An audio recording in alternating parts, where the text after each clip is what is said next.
பார்த்தீங்கன்னா நம்ம இன்றைக்கி என்ன பண்ண போகிறோம்னா வாழைத்தண்டு எப்படி எடுக்கணும்னு பார்க்க போகிறோம். இப்போ வாழைத்தண்டு எடுக்கிறதுக்கு முன்னாடி வாழைத்தண்டு கீழே தூரில் இருக்கிற தோலை பூரா அறுத்து எடுத்துக்கிறணும். கீழே இருக்க தோலை அறுத்தால் தான் கீழே எதனாலும் பூச்சி பூரை எதனாலும் இருந்தால் நமக்கு ஆபத்து இல்லாமல் இருக்கும்.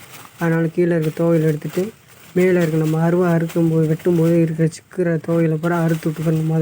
அந்த தோலை பூரா அறுத்து விட்டு அப்புறம் தான் வெட்ட ஆரம்பிக்கணும். இப்போ தோலை பூரா அறுத்துட்டோம் பாருங்கள். இப்போ கீழே இங்கிட்டு வெட்டினோம்னா அடுத்து அப்படியே வெட்டணும்.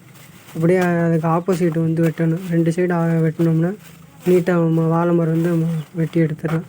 அந்த வெட்டி எடுத்த வாழை மரத்தை வந்து இப்போ பார்த்தீங்கன்னா இப்போ 2 சைடு ஆப்போசிட்டு வெட்டி இப்போ வாழைத்தண்டு வந்து நம்ம கையோடு வந்துடும். அந்த மரம் வந்து வந்த பின்னாடி நம்ம நார் அறுத்தோம் பாருங்கள். அந்த நார் அறுத்த மடலை மடலை பூரா கைட்டு எடுத்துடணும். இப்போ அருவா கீழே வச்சுட்டு இந்த மடலை பூரா ஒவ்வொரு நேரம் அந்த மடலை பூரா எடுத்துடணும். மேல் மடலை வந்து இந்த மேல் மடலை வந்து எடுத்துக்கிட்டே இருக்கும் பாருங்கள்.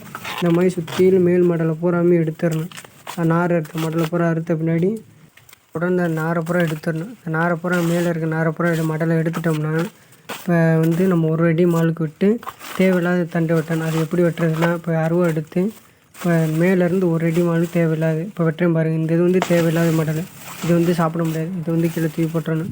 இப்போ மிச்சம் இருக்க மடலை வந்து ஒவ்வொரு லேயராக எடுக்க ஆரம்பிச்சோன்னா எப்படி எடுக்கிறதுனா கைட்டை லைட்டாக ஒரு தேய்ச்சோம்னா அந்த சின்னதாக வரும். அந்த சின்ன நாரை எடுத்தோம்னா அடுத்து பெரிய மடல் அப்படி வந்துடும். அந்த மாதிரி தொடர்ந்து ஒன்று ஒன்றா அந்த சின்ன லேயரை எடுத்துகிட்டு அப்படி பெரிய லேயரை எடுக்கணும்.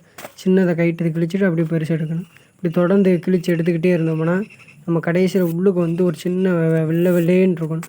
ஒரே மடலாக இருக்கும். அந்த ஒரே தண்டாக இருக்கிறதா நம்ம தின்னக்கூடிய தண்டு.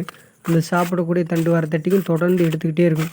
இப்போ பார்த்தீங்கன்னா அடுத்த லேயரில் வந்துருச்சு. நெருக்கி இப்போ 2 தண்டு இல்லை 3 லேயர் எடுத்துட்டோம்னா இப்போ நம்மளுக்கு வெள்ளைத்தண்டு வந்துடும்.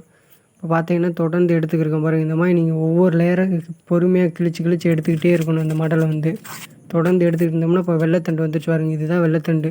இப்போ அந்த வெள்ளைத்தண்டு கீழேயுமே ஒரு லேயராக இருக்கு பாருங்கள். அந்த ஒரு லேயர் பூராமே எடுத்துக்கிட்டே இருக்கணும். அந்த லேயரை பூரா எடுத்துக்கிட்டே இருக்கோம் பாருங்கள். அந்த லேயர் எடுத்துகிட்டு இப்போ தேவை இருக்கிற தண்டால் தேவை இல்லாத தண்டு எப்படின்னு கண்டுபிடிக்கணும். ஏன்னா அதுலேயும் சக்கை தண்டு இருக்கும் அடி தூரில் வந்து. இப்போ எடுத்திருக்கேன் பாரு கையில். இது வந்து வெட்டி பார்க்கணும். இப்போ வந்து உடச்சி பார்த்தா உடைக்க முடியல. இப்போ வெட்டி பார்த்தீங்கன்னா ஒரு நாராக வரணும். கைட்டு இழுத்து பார்க்கணும். அந்த வெட்டின இடத்துல இழுத்து பார்த்தோம்னா நாராக வரணும்.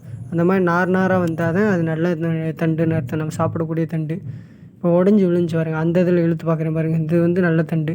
இப்போ அதுலேயும் ஒரு லேயர் இருக்குது பாருங்கள். அந்த ஒரு லேயரையும் எடுத்துக்கிட்டே இருக்கும் பாருங்கள். அந்த ஒரு லேயரை எடுத்துட்டிங்கன்னா நமக்கு வந்து சாப்பிடக்கூடிய தண்டு கிடச்சிடும்.